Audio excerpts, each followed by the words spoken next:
This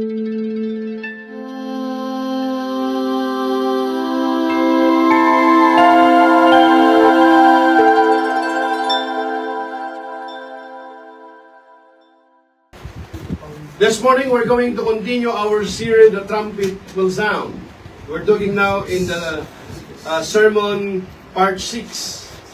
And this is about the King who will return. I'm speaking about the Lord Jesus Christ. Today is not just another message. This is a divine awakening. Amen. Many people now, because it seems we're back to normal, praise God on that. Amen. But it seems like we're living now in eternity. We're going back to our own habit. Yeah. It seems it's nothing happening now. But you know, my brothers and sisters, the peace and this rest and comfort that we are enjoying now, we are not going to take for granted. Yeah. Meaning we're not going to stop praying. We're going to continue to intercede because we know still there is no assurance. Yeah. Amen. However, thank God that He answered our prayer.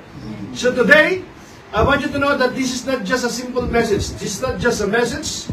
This is not another message a week after week. I'm speaking about this message is about divine awakening. Because the words of our Lord in Matthew chapter 24 and 25 are not given to inform us only. This is not only to inform us. They are given to prepare us.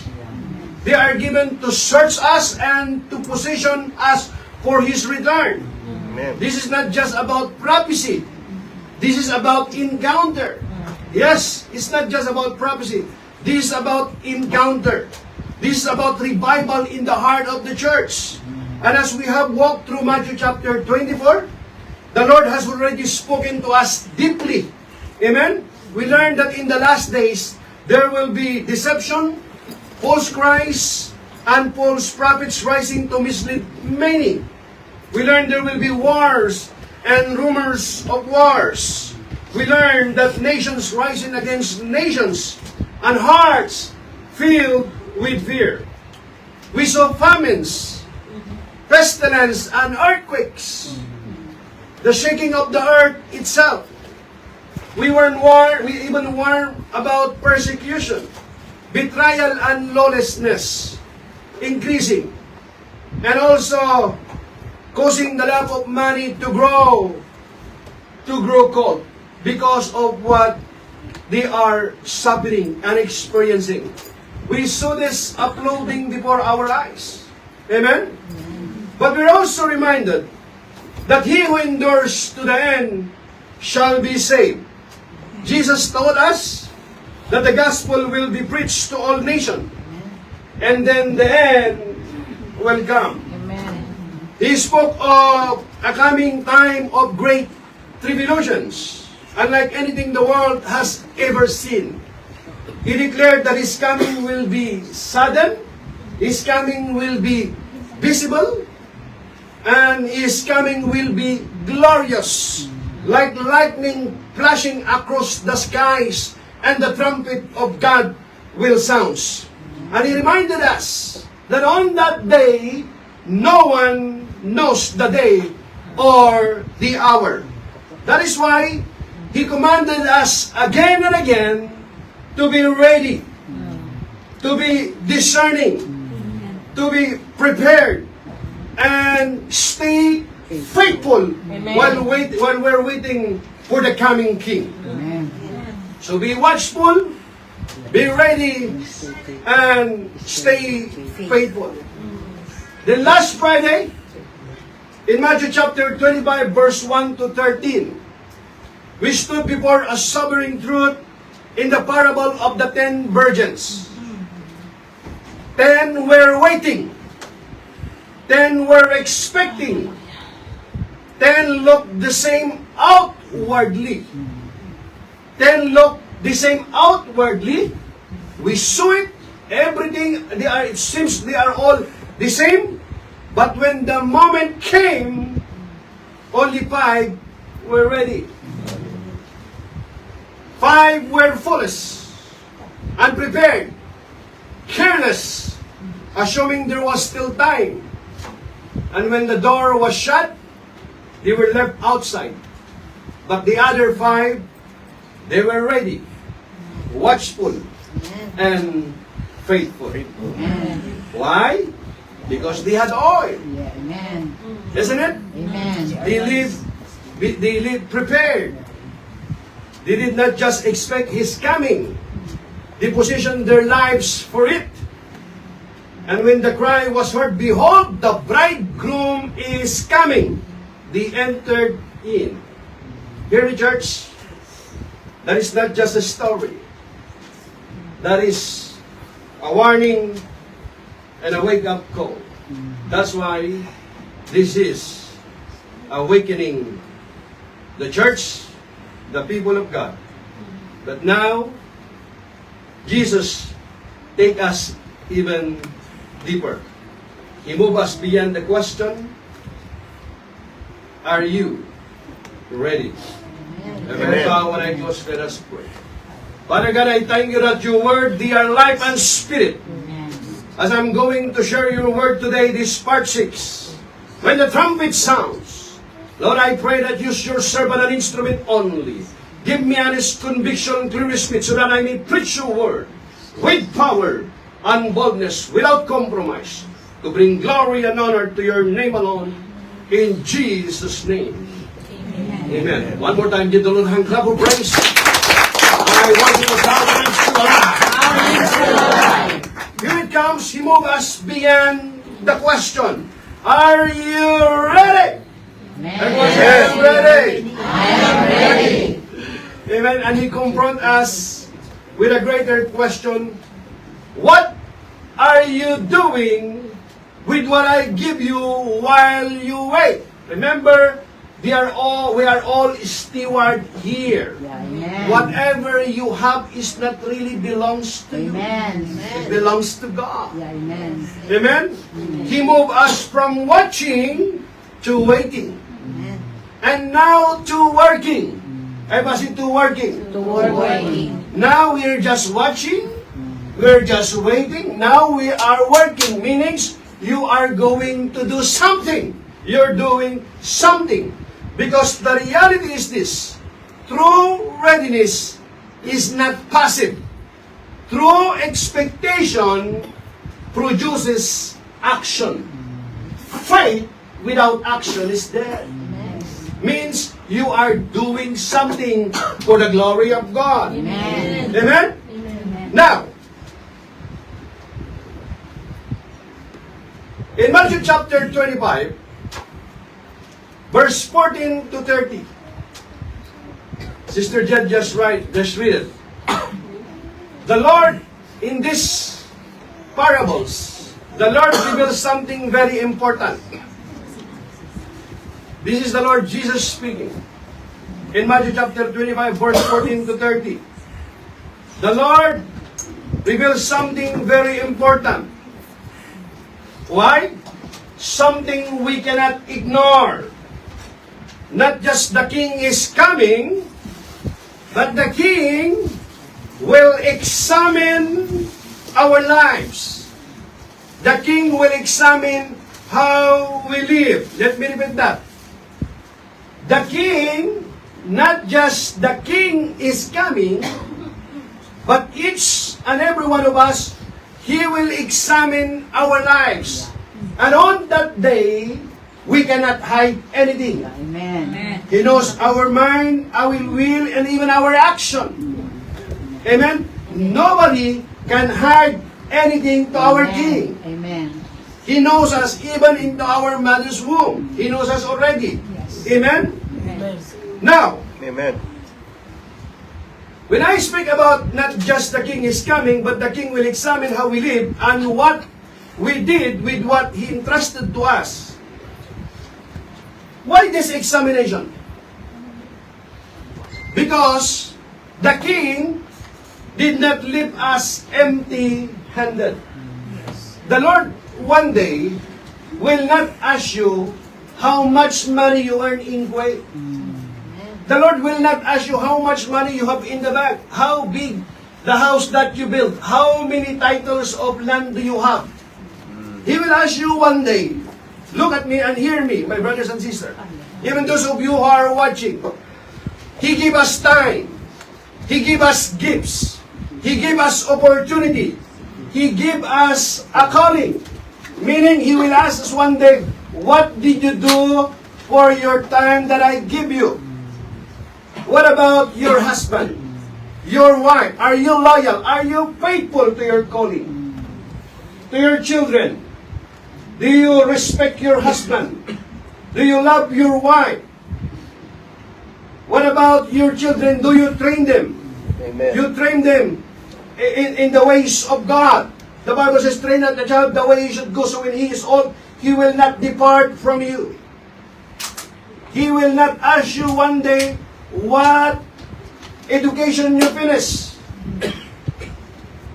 Are you successful in your career? Praise God on that. But hear me, those are all temporary. I'm not saying those are not important. Those are important. Amen. Amen. Those are important. Yeah, amen. Nothing wrong with that. Yeah. Becoming successful in this world.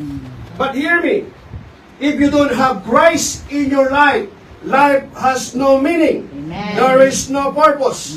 Pag wala ang Diyos sa buhay, wala nang halaga ang buhay. Amen. Are you with me? Amen. Praise the Lord. Hallelujah. Everybody, are you listening? Are you listening? Why this examination? Because the king did not leave us empty-handed. Meaning, every one of us, we have 24 hours a day. You have 168 hours in 1 week. The question is, how much time do you spend to the Lord? It seems sometimes when you go to church 3 hours, it seems like, oh, I am busy. Really, you're busy. Isn't it that you have 168 hours in 1 week? The real question is, how much time do you spend the one who give you life? The one who saved your soul? You can tell to your parents, to your husband, to your wife, to anyone that you are busy. But when it comes to the King of Kings, the one who gave you life, who saved your soul, don't you ever tell you are busy. Yeah, amen. Because everyone in this life, everyone we are always busy. Busy after busy. Even look at your neighbor, is busy also. Are you busy? Even people they don't have work, they're still busy. Busy sleeping, Wow. eating and drinking, and chismissing, gossiping there and there. They are busy. Ask your neighbor, are you busy? Are you busy? Woo! Praise the Lord. Sometimes. And when He returns, He will not ask, did you know about my coming? He will ask, what did you do while you were waiting? That's why this moment is so serious, my brothers and sisters. Oh, hallelujah. I can sense the presence of God in this place. Amen. Give the Lord hand clap of praise. That's why this moment is so serious. Because our lives is not just being observed. They will be accounted for.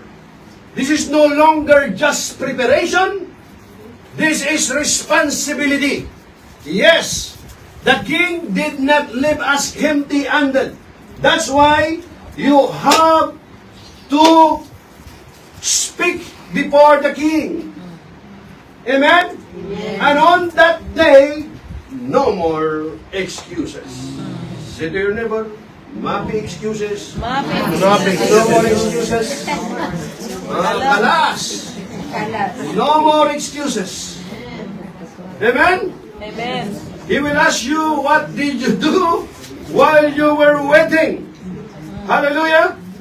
This is no longer just preparation. This is responsibility. This is not only about being ready.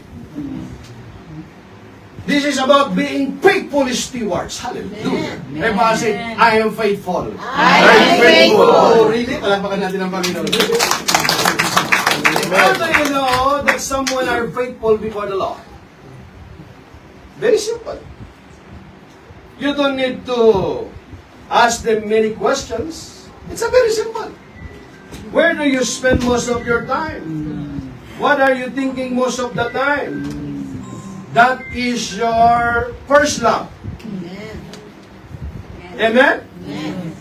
If you are thinking always your credit, then that is your first love. That's why your credit only is very small, very little. But because you magnify it too much, it's getting bigger and bigger, and you don't realize you are already in debt, and you don't know how to pay because you magnify it. We are called to magnify the Lord, and if you magnify the Lord, trusting and believing, hallelujah, and by faith. Lord, I don't know how I don't know how I'm gonna be my debt, Lord.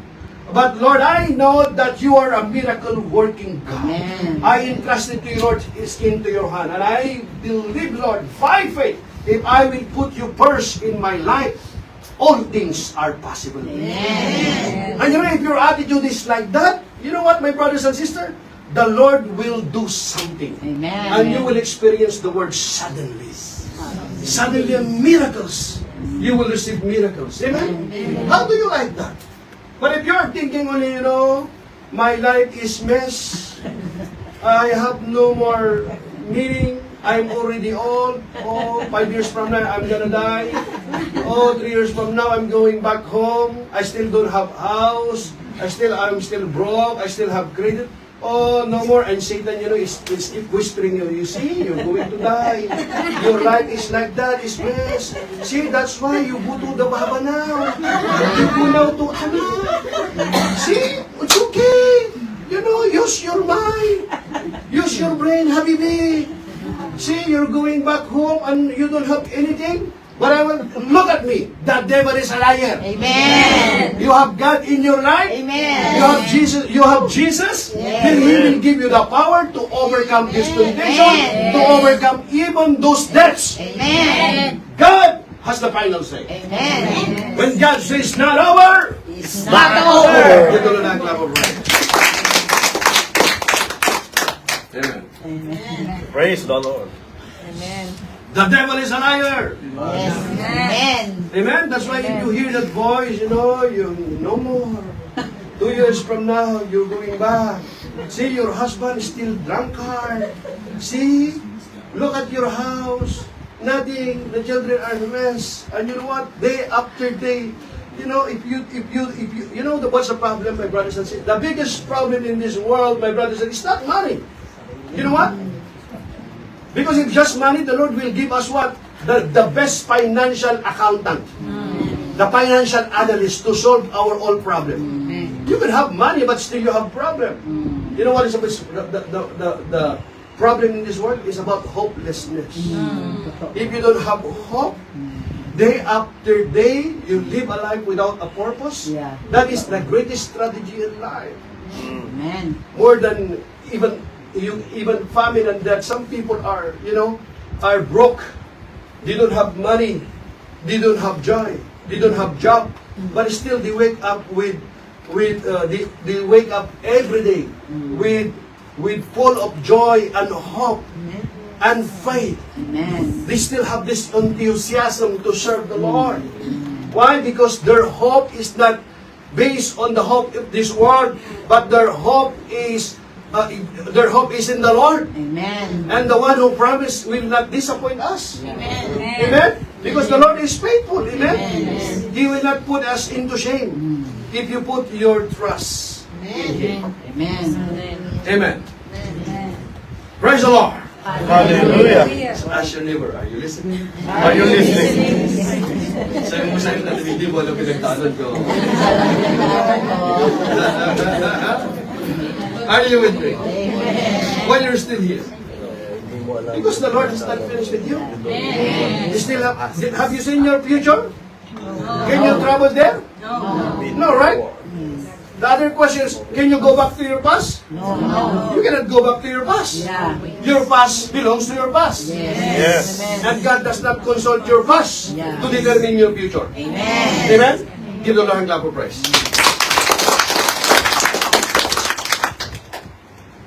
Now, I said this is not only about being ready.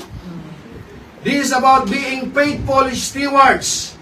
Because when the trumpet sounds, it will not only declare His arrival, it will uncover our stewardship.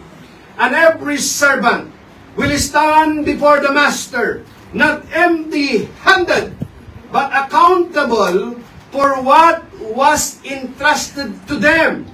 Hear me clearly, church. Listen carefully. What we are about to study today is not just a parable. This is one of the most personal teaching of Jesus. Because in this passage, you will find yourself, you will see what kind of servant you are. You will see how you have been living.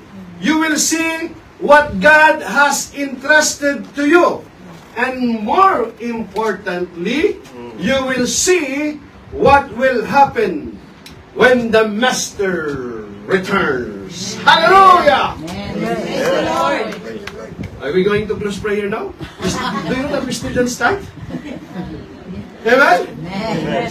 Oh, praise the Lord. How do you like this? Amen. Amen? The very reason that's why this is not for information.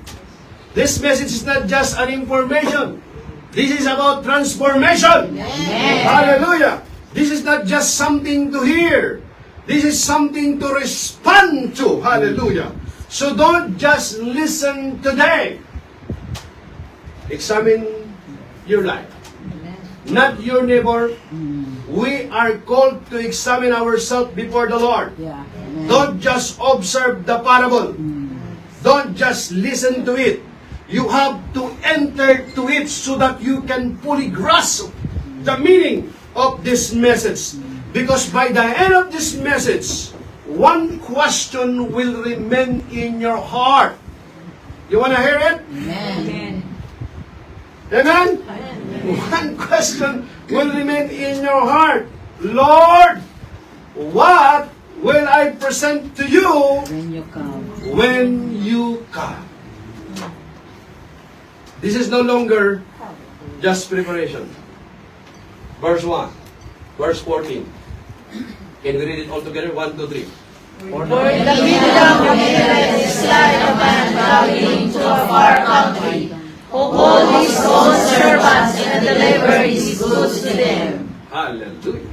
Very simple. For the kingdom of heaven is like a man traveling to a far country. Everyone say, far country. Very far, right? Far country. Who called his own servants and delivered his goods to them. Amen? Jesus begins by saying, the kingdom of heaven like a man who is going on a journey. This man represents Jesus himself.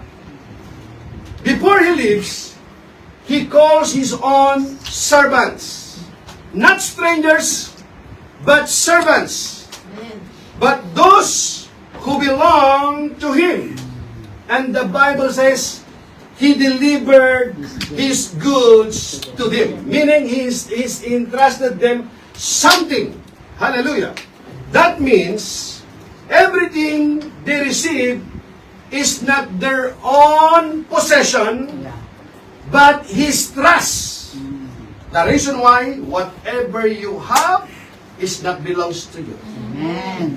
Even your money on the bank. Really? Amen. Because that is not forever. Those are all temporary. Yeah, amen. That's why when you're going to die, the Bible says, we came in this world by dust, we are going to leave this world also dust.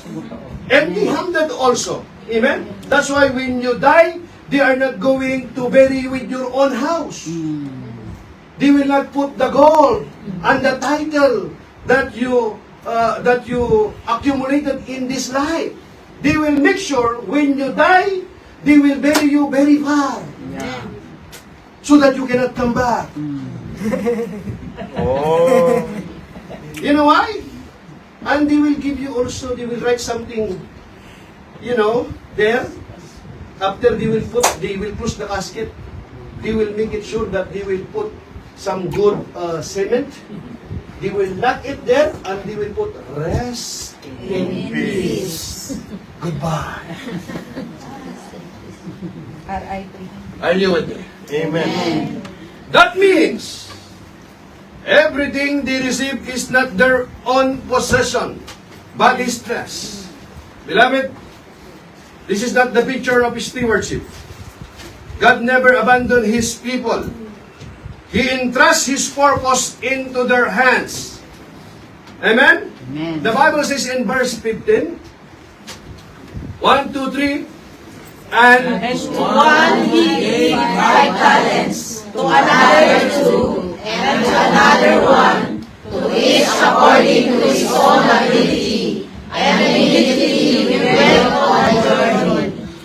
You know the Lord, He knows what He's doing. Look at me. Here, the Bible says, and to one, He gave 5 talents. The Lord said, I will give you 5 talents because I know you are able to handle this 5. You know exactly their talent. The Lord know exactly their gifts. Why? Who's giving their gifts? The Lord Himself, isn't it? Yeah. Amen? So, He gave 5 talents. And then another one come. To another 2. And to another 1. The Bible says, to each according to his own ability. They don't give them 5 for you, 5 for you, 5 for you. Because the Lord knows. He will give 5. The other cannot handle it. That's why He gave according to His own ability. And the Bible says, immediately He went. He went on a journey. Notice carefully. The Master did not give equally, but He gives intentionally 5, 2, and 1 talent. Different amounts, but all given according to ability. That means God is wise in His assignments. And notice this truth. Every servant receives something. Yeah. Amen. Every servant receives something, isn't it? Yeah. Yes. No one was left empty. No one without responsibility. Then the Bible says, immediately He went on a journey. Amen? The Master leaves, but responsibility remains. Amen? Amen. Jesus ascended to heaven, but He left His church with responsibility. Amen? Jesus said, go therefore and make disciples of the nations, baptizing them in the name of the Father, and of the Son, and of the Holy Spirit, and teaching them to obey everything I have commanded you. Lo, I am with you always, even to the ends of the earth. So in this parable, a rich man is traveling to a far country with plans to return at some point in the future. So he leaves his affairs to his servant, whom he trusts to trade and do business until he returns. Then when he returns, they are to give an account of their efforts. Did they grow his money or not? The symbolism of the parable is clear. Number 1, the man who traveled to the far country represents Jesus Christ. The Bible says, 40 days after His resurrection, Jesus ascended to heaven, promising to return at a later date. And number 2, the servant in the parable represents Christ's disciples. Amen. In other words, converted Christians God has called. Amen? Those who belong to Christ. Verse 16. Can we read it together? 1, 2, 3. Then He was received 5 talents, Went and traded with them, and made another 5 talents. Amen? Very simple principle. He sowed 5, he reaped 5. Sowing and reaping. Very, very simple principle.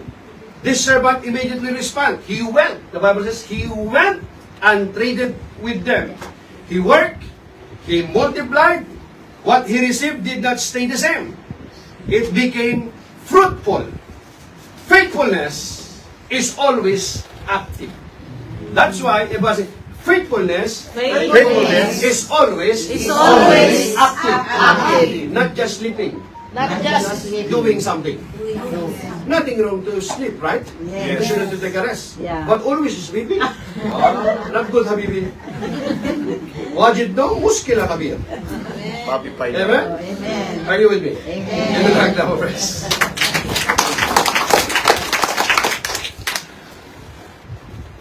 Faithfulness always moves. Faithfulness always produces. Amen? If you are faithful, you're doing something. Yeah. Amen? If you are faithful with your job, with your duty, even though, madam, even Yes. you don't have boss. Yeah. Amen. Amen? Amen. If it's your boss, wait, madam, Momo June. Kawin, no. Where's your boss? Ah, he's not here. I will sleep, huh? Make sure you gonna wake me up. He's coming, huh?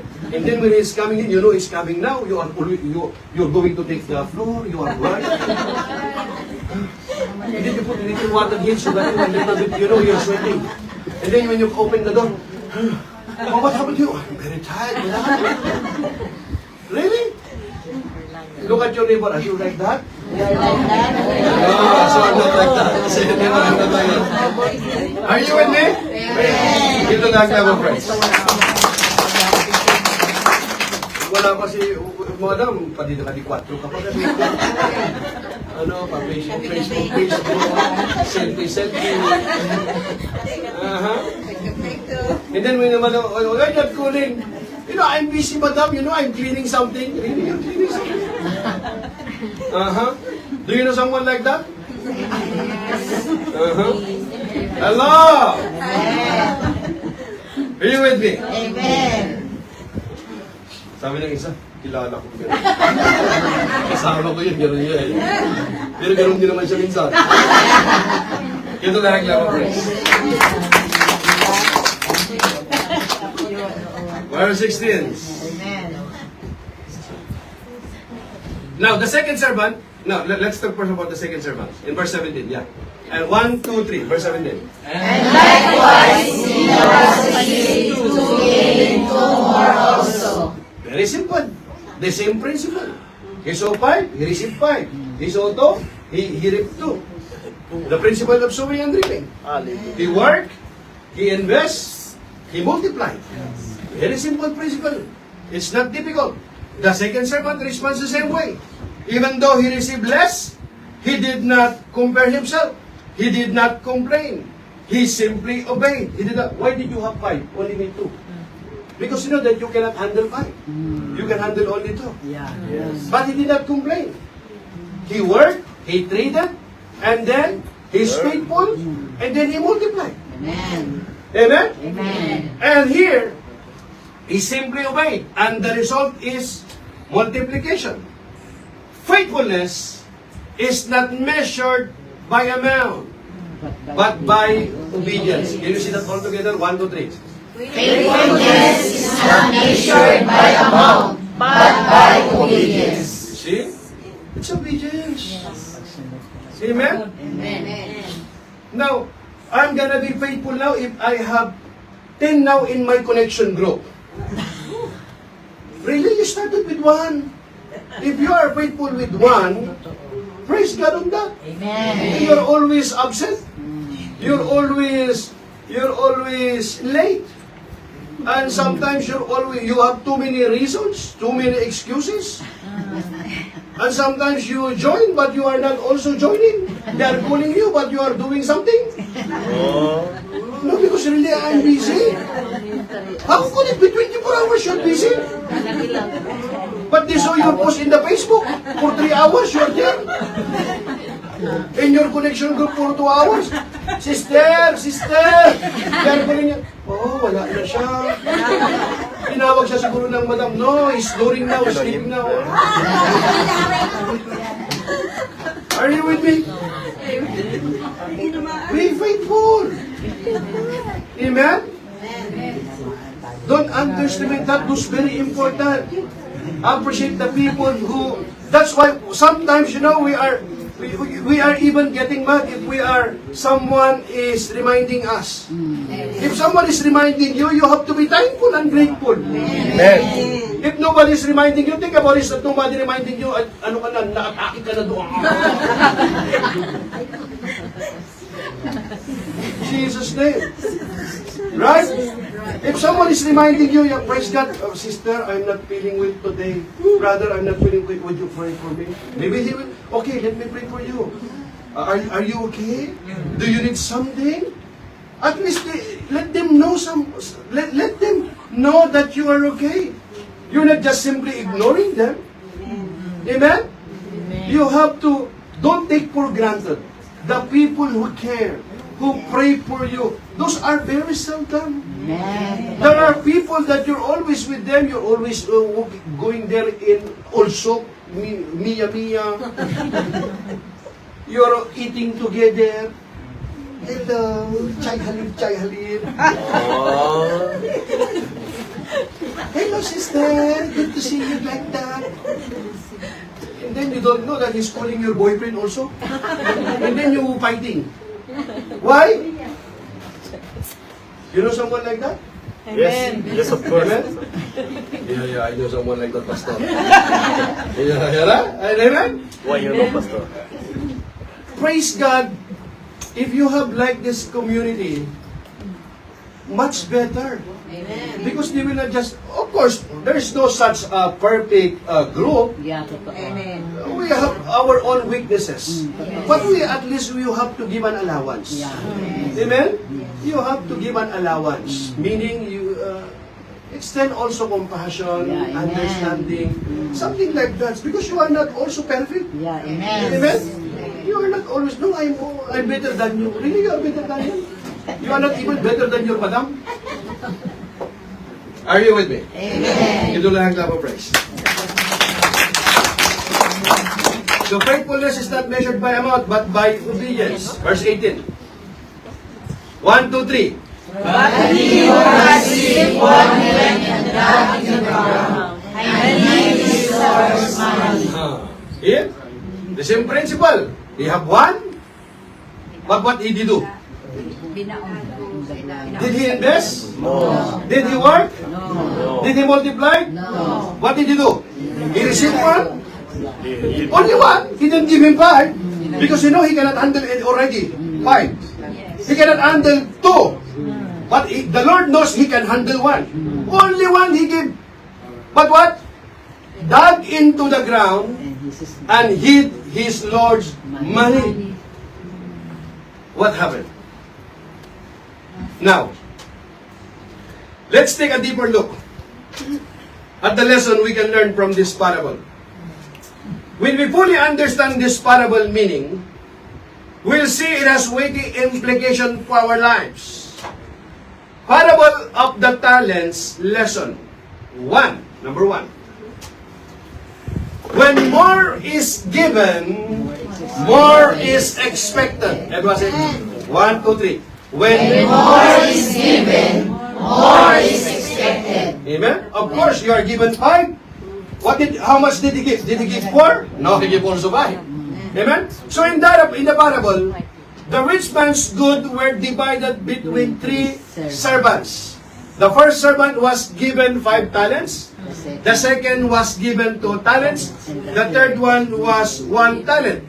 Now we see the contrast. This servant did not lose the talent. He did not misuse it. He buried it. He hid it, right? Let me repeat that. This servant did not lose the talent. He did not lose it. Still with him. He did not misuse it. But what he do, he buried it to the ground. Amen. Do you think that is good? No. Do you think that is good? No. But why nobody's answering? No. Eh, kasi, not good. Not good. One more time. Not good. Not good. He buried it to the ground, and because of that, it's not good. Amen? Amen. Why? Because this is the picture of fear. Fear does not always destroy what God gives. Hear me. Fear does not always destroy what God gives. It buries it. Meaning, fear stops movement. Fear stops obedience. Fear stops destiny. Very gifts cannot produce fruit. How can it produce if you buried it?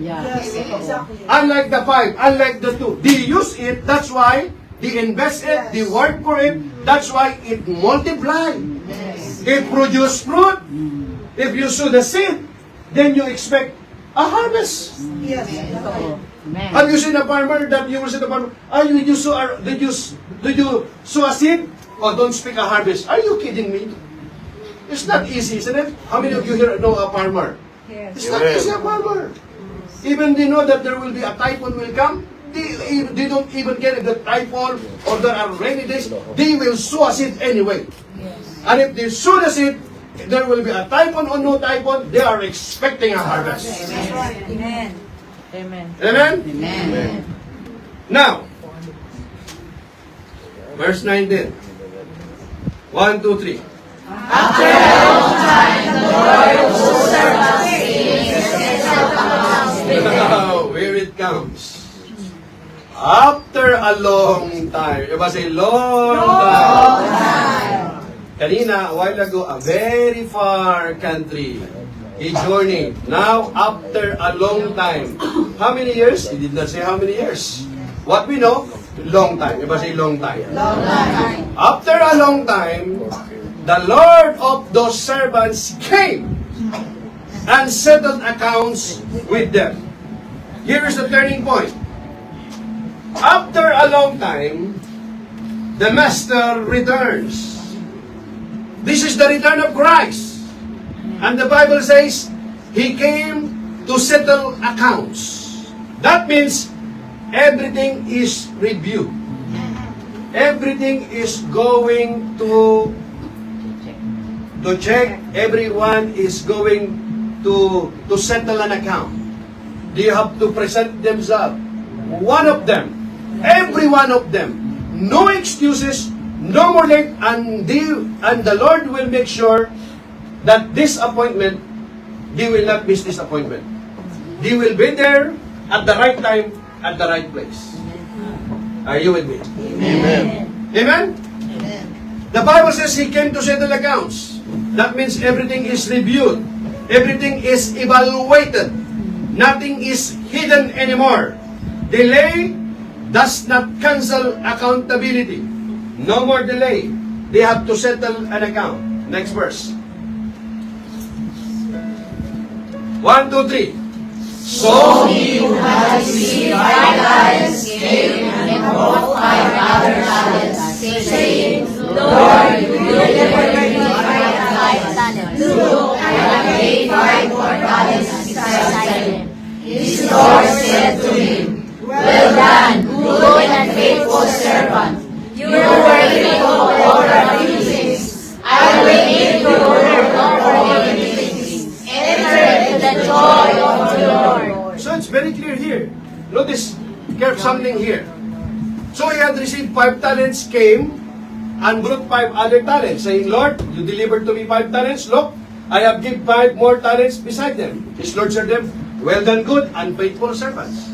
You were faithful over a few things. I will make you ruler over many things. Enter into the joy of your Lord.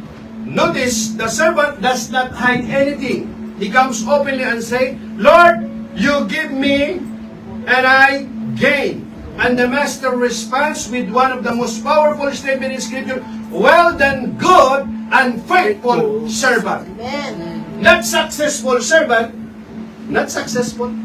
Because there are people in this world that are very successful in their career. But they are not well done and good to the King. Are you with me? Amen. You could be, build your own company, but if you don't have Jesus in your life, then you are not good and faithful servant. Temporarily, yes. He did not say, well done, good and successful servant. But notice the word faithful. Everybody say faithful. Faithful. Well done, good and faithful servant. Not successful servant, not famous servant, but faithful servant.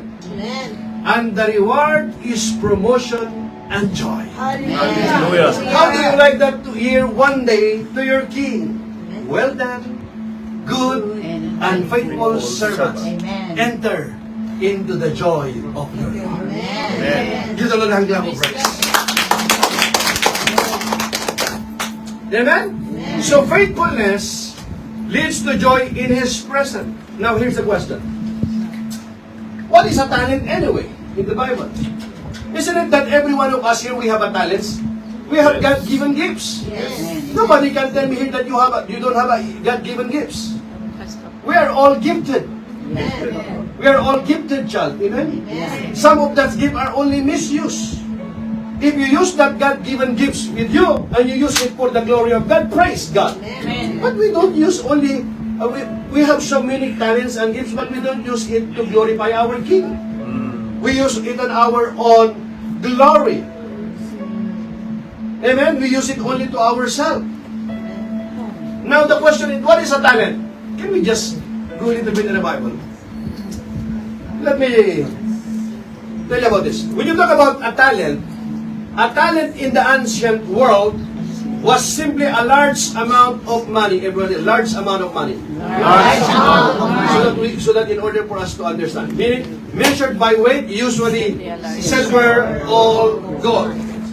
In simple terms, what is Brother Jones? In simple terms, a talent, a very valuable weight of silver, like big sum of money today. So when the Bible talks about talents, it's referring something very valuable entrusted to someone. Next, according to Vine's Expository Dictionary of New Testament Words, a talent, look at this was equivalent to 6,000 denarii. That is their money before. Since one denarius, look at me and hear me, since one denarius was the wage for a day's work in the fields. Since one denarius was the wage for a day's work in the fields, as mentioned in Matthew chapter 20 verse 2, that's roughly equivalent to what would be earned over 6,000 work days. A little over 16 years of wages. So the rich man entrusted a large sum of money to these three servants. One talent, but it's not a small amount. Think about 16 years kang nagtrabaho. Inipon mo lahat yon. Think about that. 16 years. 16 years of wages. So, the rich man, the master, entrusted them a large sum of money to these three servants. It's not a small amount of money. You're thinking about millions upon millions here. So a talent was a very large amount of money. One talent, about 6,000 days of work, that's around 16 years of work. So when the master gives talents, he was giving a huge amount of money to his servant. Something very valuable and important. But hear me. But the truth of this parable, the lesson of this parable, is not about money. Amen. Everybody says, it's not about money. If it's not about money, it's about what then? Everybody, Everybody say, magbigyan natin, sige. Everybody say, faithfulness. Faithfulness. Everybody say, faithfulness. Faithfulness. Amen? It's not just money here. We're not just talking money here. It's talking about faithfulness here. Are you faithful? Amen. The things that the Lord entrusted you. Ano ba yung in-entrust sa'yo ng Panginoon? Did God entrusted you something? Of course! Do you think you choose on that family? Amen. If you're going to choose to another family, you're going to choose a royal family. But the Lord put you on that family because He has a purpose Amen. in your life. Amen. That is not an accident. or coincidence why you belong on that family. Why you are here in Kuwait. The Lord put you here in Kuwait not just only to earn dinar. Yeah, amen. Because you was trying to run away in the Philippines. Somebody is inviting you, somebody sharing the word of God, you keep ignoring them. But you come here in the Middle Eastern knowing that nobody can share with you the word of God. Still, because the Lord loves you so much. Amen. So that when the time comes, you are not going to make any excuses. Because the Lord used many instruments in order for you to what? To hear the good news. In order for you to return and repent. That is a trumpet sound. Return before the Lord. Amen. Amen. Amen. Glory to God. Next. 1, 2, 3.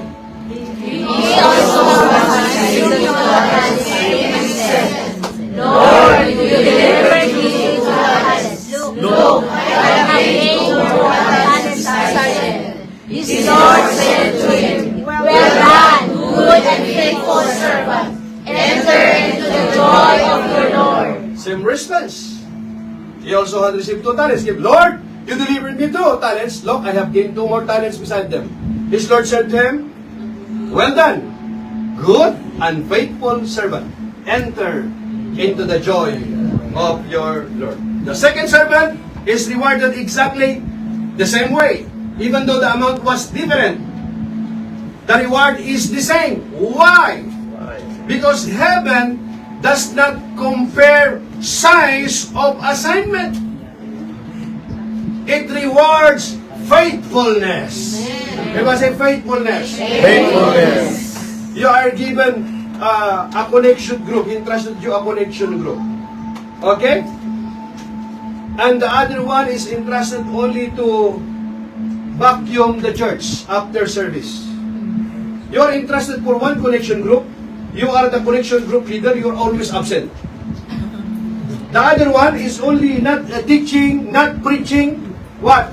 He's simply vacuuming. But he's faithful.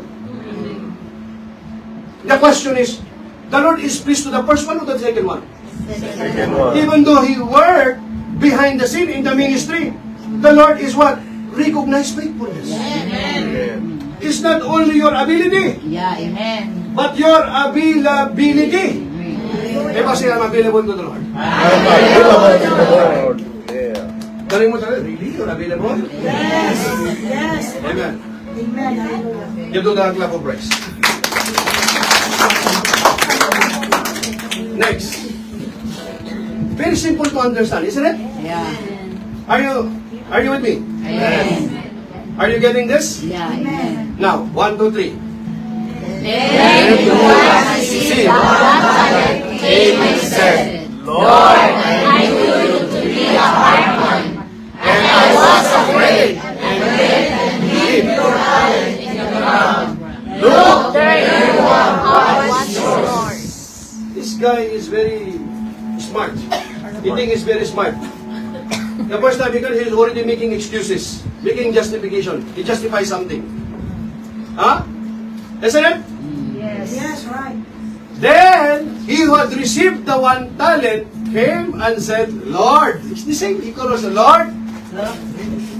He didn't say, you give me 1. No. I knew you to be a hard man. And I was afraid.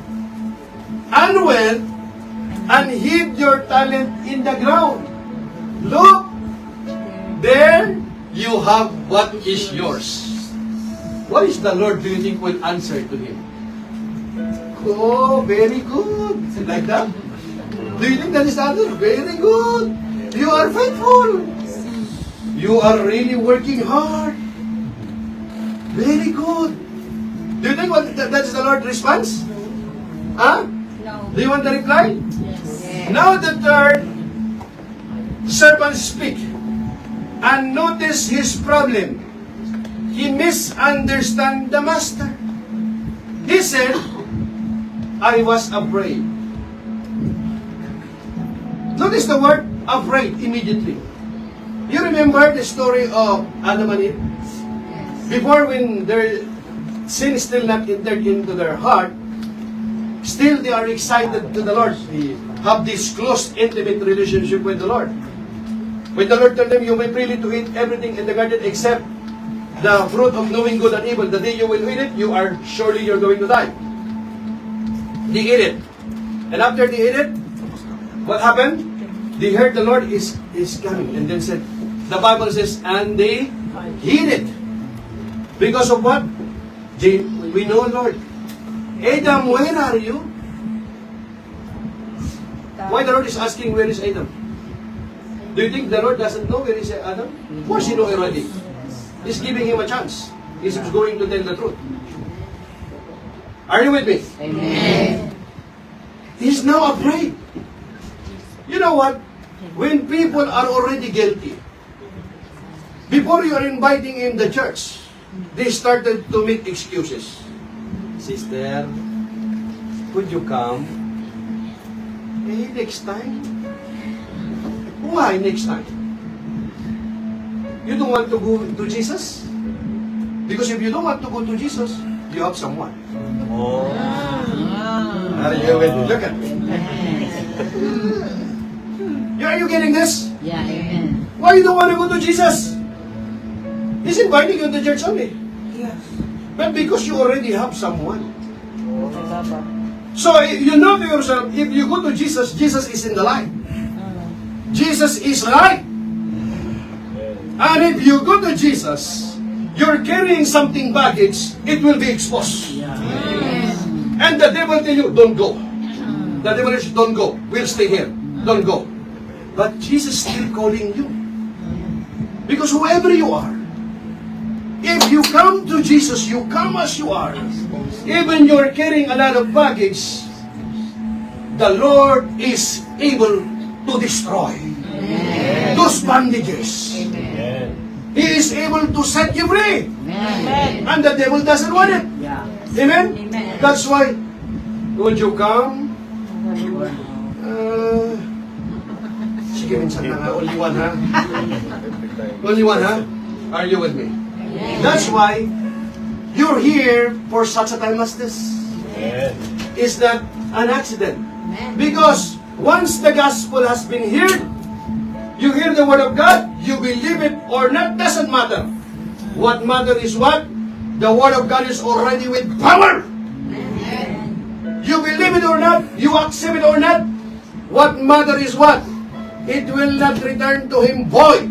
The Bible says, heaven and earth will pass away, but my word will remain. That's how powerful the word of God is. Amen? Amen. And if you are touched with Jesus today, whatever baggage, bandages you have, the Lord is able to set you free. Amen. Give the Lord God praise.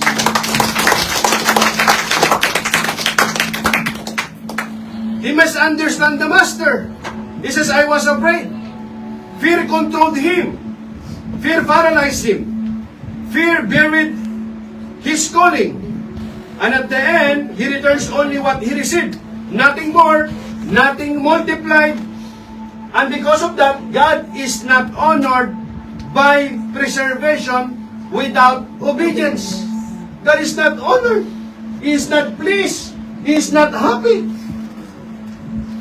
Why are you afraid to the Lord? In fact, Jesus is inviting us, isn't it? Yes. Come close to God, and He will come close to you. Come, all of you. Meaning, whoever you are, whatever your past, all of you. Amen. Not only the people who used to go to church every day, who's carrying their Bible, all of you. Kahit ikaw tulang sa kampungan ka, tinatawag ka ng Panginoon. Jesus is calling you. Amen. He is waiting you. His hands is wide open. Amen? You come as you are. Amen. He still love you. Yeah, amen. But the question is, are you willing to surrender to Jesus? There will come a time someday, somehow, mapapagod ka din. You will get tired in this life. And then there will come a time that you give up and you, Lord, I tried everything. Now it's time. It's all in you, Lord. Hallelujah. Amen? Give the Lord a clap of praise. What do you think the Lord answered? 1, 2, 3. But his poor others, I say to thee, You wicked and lazy servant, you ought to have deposited my money with the bankers. Very simple. Think about this. It's not very difficult. It's not very hard. Very simple assignment. Only one. But his Lord answered and said to him, You wicked and lazy servant, you ought to have deposited my money with the bankers. Very simple as that. You go there and sign something. This is the money. I want to deposit it. I want to invest it. Simple and plain. That is a very simple requirement. But what did he do? He misunderstood the master. The master rebukes him. He calls him wicked. Not because of stealing, Because of but because of wasted trust. And lazy, not because of inability, but because of refusal to act. Even a small effort would have been acceptable, but he didn't do it anyway. Even a small effort would have been acceptable, but he misunderstands the master. Amen? So the Bible says, 1, 2, 3. So say unto him, and give to him what was thine. For everyone who has more will be given, but from him who does not have, even what he has will be taken away. Very simple principle. If you take something that is not belongs to you, the Lord will take everything He give you. He give you Carlos, don't take Michael. Because Michael is belongs to Leah. Kay Pedro. Yes. Kay Juan. Amen. Kay Maria. Yes. That's right. Are you with me? Are you getting this? Amen. He give you Carlos, don't take Michael. Yes. Because Michael belongs to your kumare. Yes. Look at me. Are you watching? Yes. Are you listening? Amen. Yes. Amen. If you take something that is not belongs to you, the Lord will take everything He give you. Yes. And the time will come, wala kang sisisihin. Don't look for someone to blame. Amen. Blame yourself. Because you enjoy now, pay later. And then after you pay later, iyak-iyak. Look at me. Are you listening?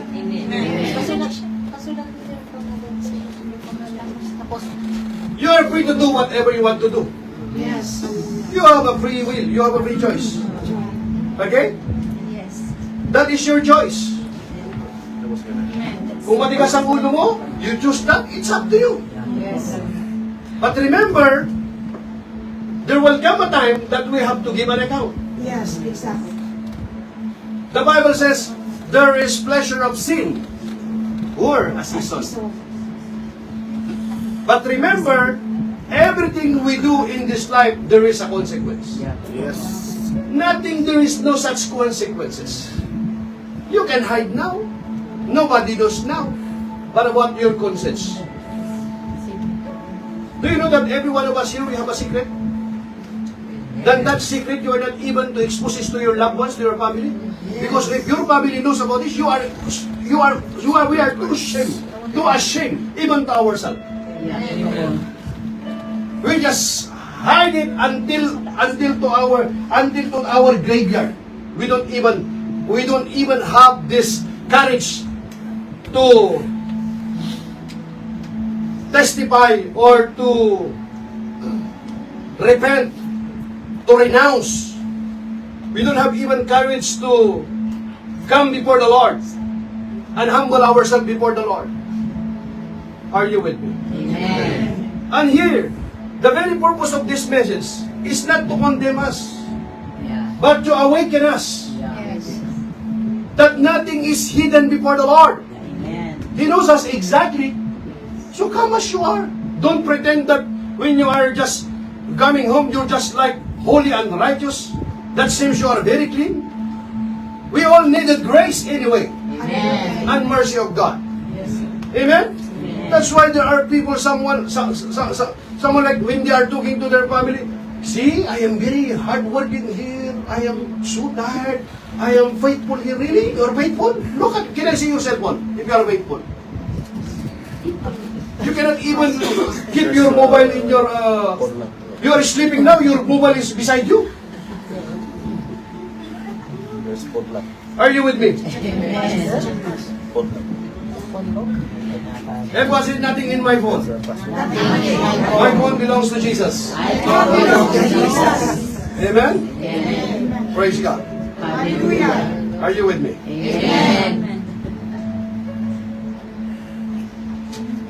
Are you with me? Ask your neighbor, why are you quiet? No, we're just focusing. Amen? Amen? Now, Jesus is teaching a serious truth about stewardship and accountability. Parable of the talents lesson. It's dangerous to neglect growth. Everybody say, 1, 2, 3. It's dangerous to neglect growth. Dangerous. You have a lot of chance.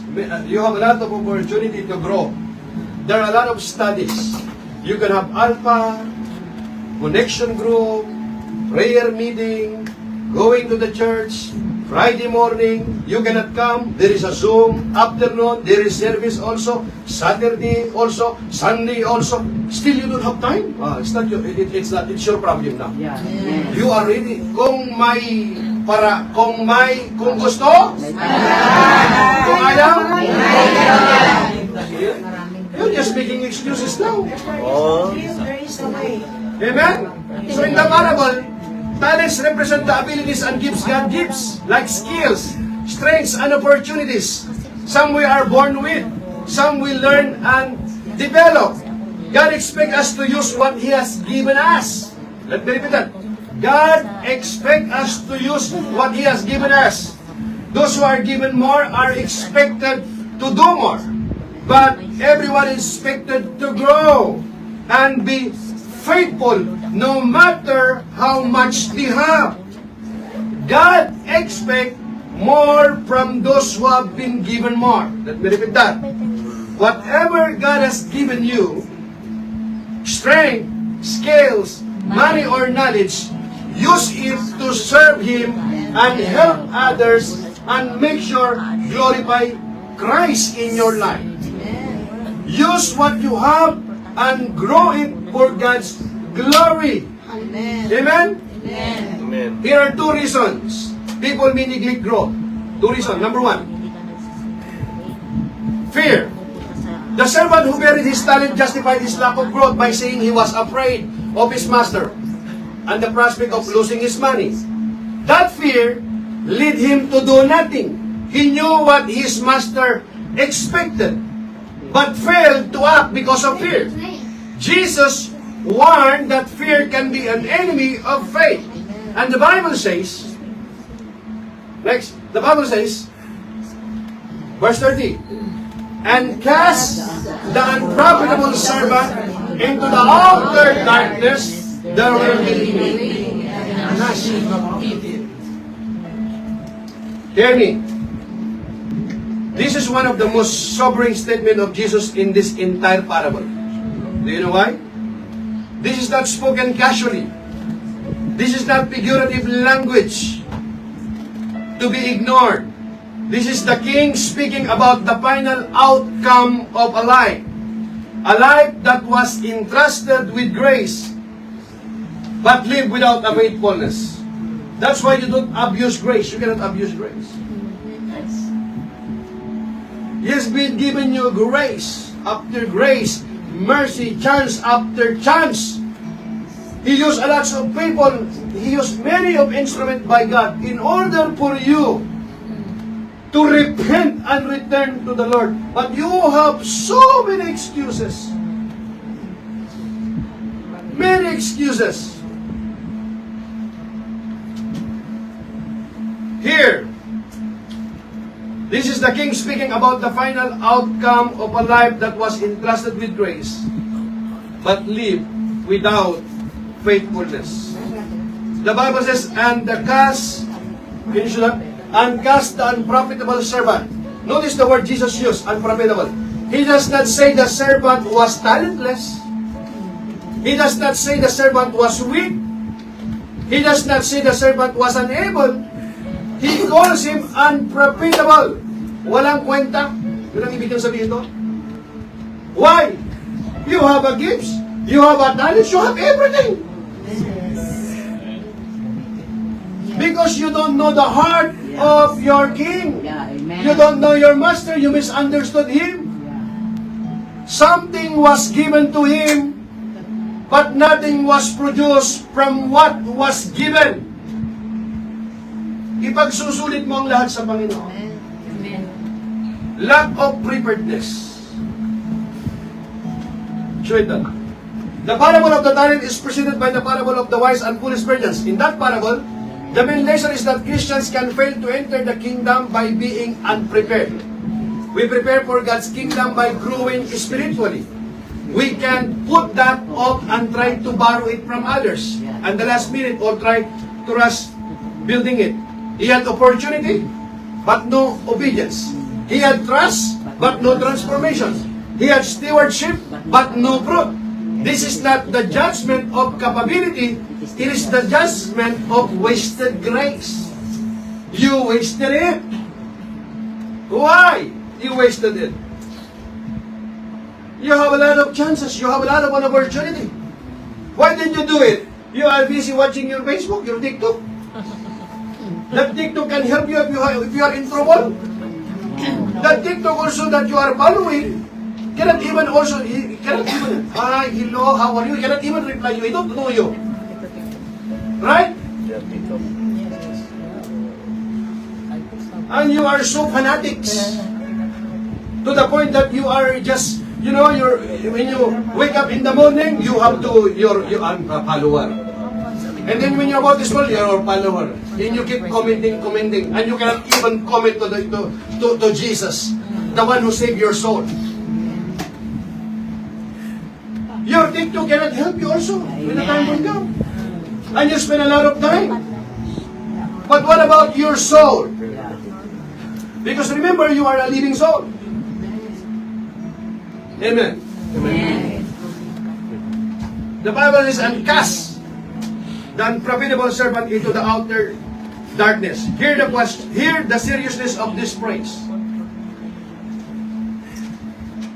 Outer darkness speaks of separation from the presence, joy, and light of the Master. It is the opposite of what Jesus promised the faithful servant when he said, enter into the joy of your Lord. So there's a contrast. The faithful enter joy. The unfaithful enter darkness. Amen? Amen. And that darkness is described as outer, meaning outside the place of fellowship, outside the place of reward, outside the presence of the Master.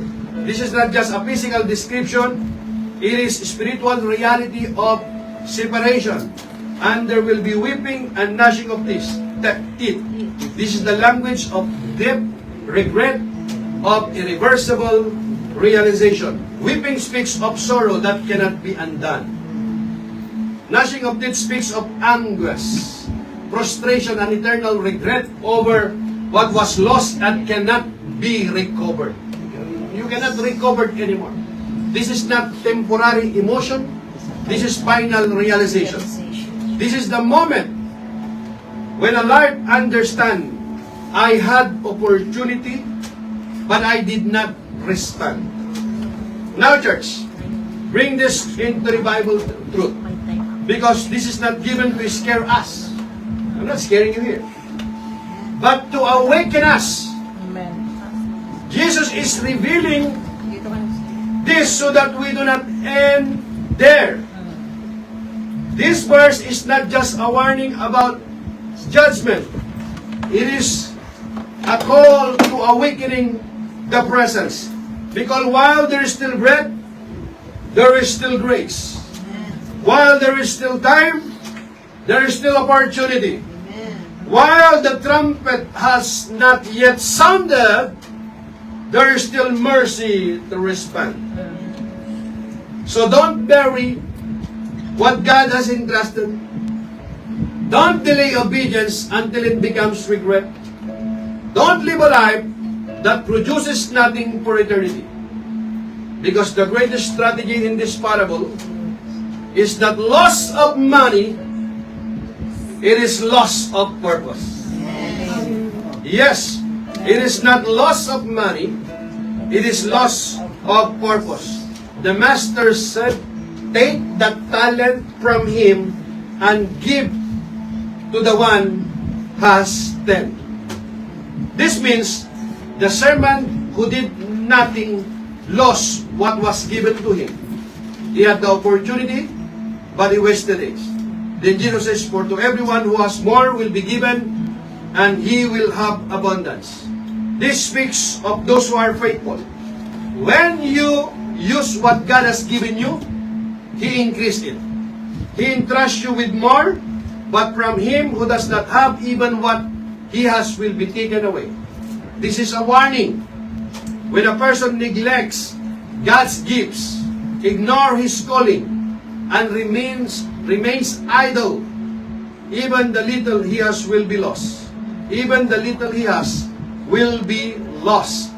This is not just about money. This is about your life, your time, your strength, your gifts, and your God-given calling. God expects us to use what He has given. Not to hide it, not to delay, not to make excuses. God has given each of us something valuable, gifts, time, and opportunities. He expects us to use them faithfully, not hide them. Those who are faithful will be rewarded and increase. Those who are careless will lose what they have. Don't waste what God gave you. Use it, grow it, and live ready for His return. My brothers and sisters, would you stand up?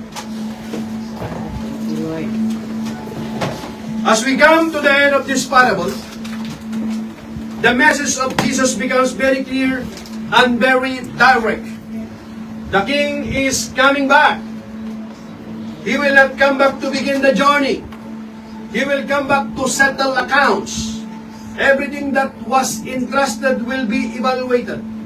Everything that was hidden will be revealed. Everything that was faithful will be rewarded. Everything that was wasted will be answered for.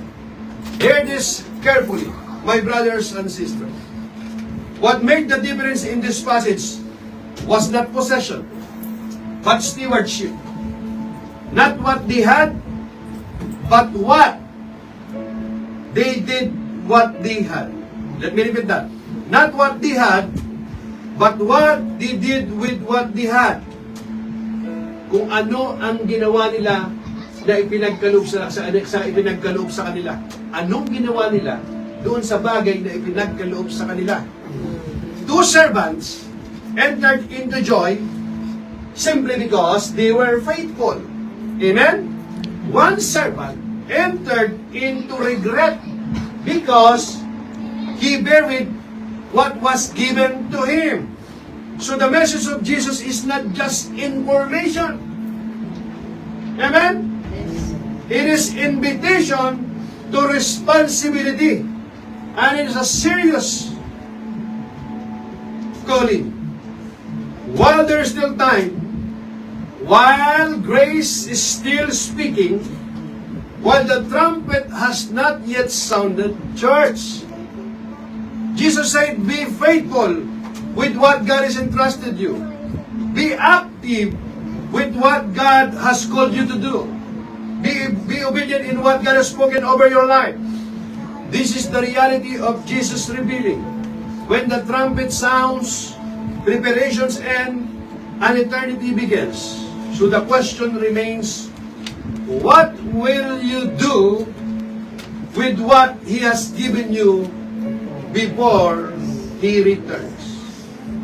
My brothers and sisters, we're going to pray. Every head bow and eye close.